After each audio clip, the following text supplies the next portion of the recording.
Alright guys, so we have the WPL C54 RTR. Well, what I've done to it is I have put KM axles on it, metal drive shafts, and my 260 gearbox that this comes with, it stripped out on me. So I got a 180 in there. We're going to see how that does. But I've got one of these All-Star remotes. I'll tell you what, these are really, really good remotes.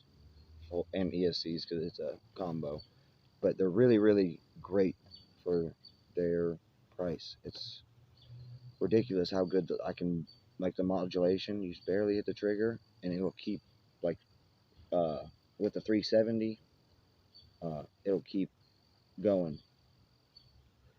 and then you come up to something and it'll just go over it instead of having to apply more gas.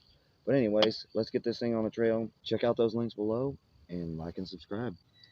With this ESC, I think the ESC is only a 10 amp. Look at that. That's not even hitting the trigger. That was all roll. But it's more of like a trail truck with the 180. Ooh. And KM axles doing their job, keeping it nice and planted and not rolling over. There we go. There we go.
Well, thanks for watching, guys, and make sure to check out those links below. And as usual, like and subscribe.